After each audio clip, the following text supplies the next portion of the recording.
Hey, what's up? Today we are looking at how to remove unwanted objects or elements from your scene with a few simple steps and different methods in After Effects.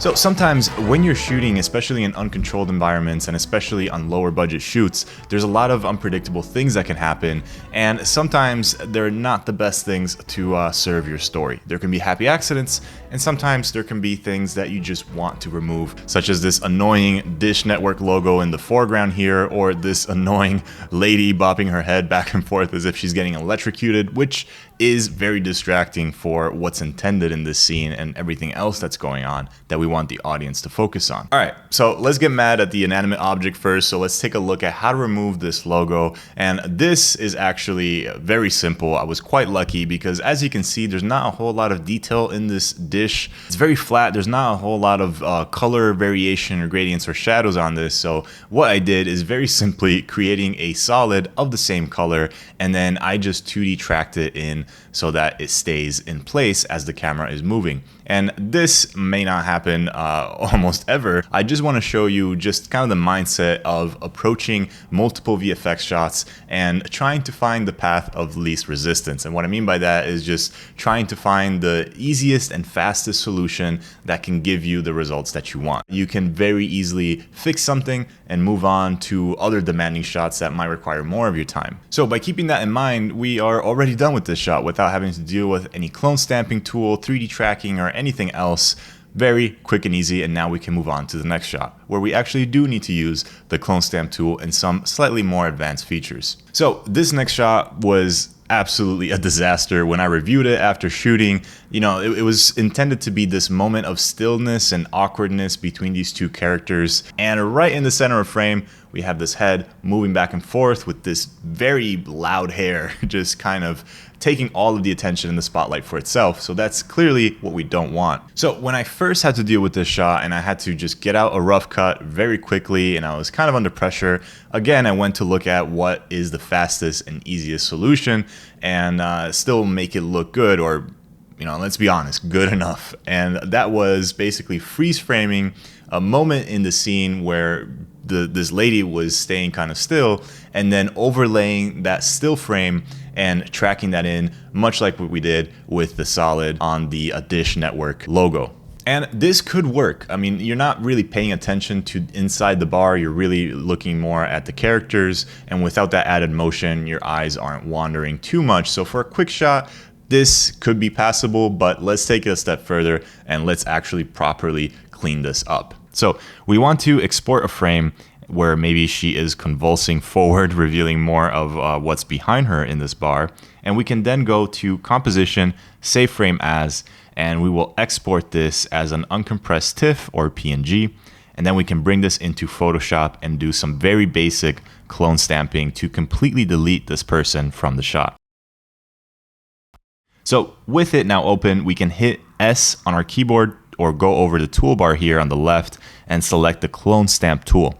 If you've never heard of the clone stamp tool before, basically there are two simple steps to this process. You select a portion of the frame you want to copy by holding Alt on your keyboard and clicking on the portion you want to reference, and then you can now paint back in that portion and the surrounding areas by clicking and painting it like you would with a regular brush tool in Photoshop. So this gives you much better results. And also know how we can essentially change the nature of the shot. There was a person there and now there isn't, which is a pretty big difference. And you may or may not want to alter the shot like this. You could go the route of tracking in a still image of the person back in, maybe animating it a little bit with the puppet tool. But in my case, I actually prefer it like this since it's visually more pleasing and it helps the story beat more with having a less crowded and animated interior. So back in After Effects, we can choose to 2D or 3D track this still image back in.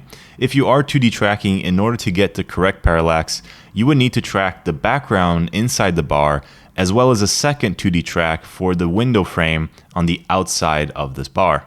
This way, you can stick the still image from Photoshop to the back portion of the bar and have the mask that reveals this image move with the correct parallax of the window, since that is what we are looking in from. So might sound a little confusing, but don't worry because you'll see exactly what I mean in just a second. So you saw me do the first track, now let's do the same steps for the second track. So with the layer selected, let's go under Animation, track motion, and we can then place our tracker over what we want to track. And we can also expand this box of this tracker to include a larger area to basically analyze and follow. So let it run, and you should get a bunch of tracking data that we now can assign to a null object. So first, we need to create one. So let's right click and go to New, Null Object. And now back into our tracker panel, we can select the null that we just created to contain this tracking data. So great. We're done with tracking. So now let's see how we can use these two separate tracks to fix our parallax issue. So we want to create a new solid and scale it up a bit to give us some room to play with.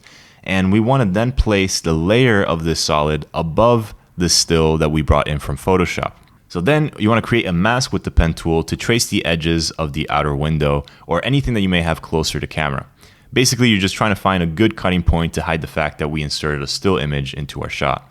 And now in my case, I added a second mask and set the first one to add and the second one to intersect. And that's just gonna blend our layers a little better. And now we can set the still image to have its alpha matte reference the alpha of the solid we just created. And this is such a handy little trick that I use all the time for almost any compositing I'm doing. So basically we're telling this layer to look at the solid that we created and be the same shape of that solid. So any adjustments to the mask, whether you're animating it, moving it around, will be reflected on the footage layer below it. And the reason why that's important is that we can now assign the first 2D track of the background to the still image and the second track to the outer frame. Now, if I preview our sequence, everything should work. Now, it might not always be this simple, and your shot may need a little extra love if you have, for example, people crossing the frame or other further corrections that you may have to make, but as far as replacing the original distracting problem, we did it.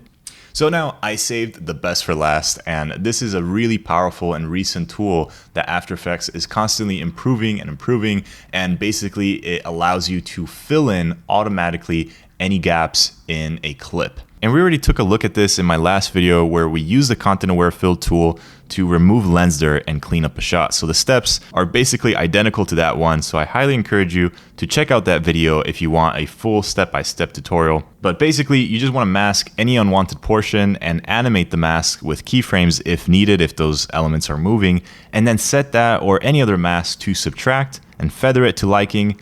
And then with that layer selected, go to Window, Content Aware Fill, which will open the Content Aware Fill panel, and then just click on Generate Fill Layer. And that's it. So now you have multiple ways to fix a shot and remove any unwanted parts of it. So like this video if you did find it helpful, and subscribe and ring the bell to be notified when there's new filmmaking videos or post-production videos like this one, and the new short film coming out, which it's been 7 years in the making, which is kind of ridiculous, but it's finally coming out soon. It's Supernova, and it's what all of these shots are from that you've been seeing in these last few videos. So I'm very excited for it. It's been quite a hard process to get it to where it is. So I am so happy and glad that I can finally get to share with you. So like I said, subscribe to not miss out on that. And also head on over to KRISCOART.com for drag and drop assets that I think will really improve your workflow and editing and VFX. And I use them all the time. So definitely check that out as well. Thank you so much for watching. My name is Chris Trini, and I'll see you next time.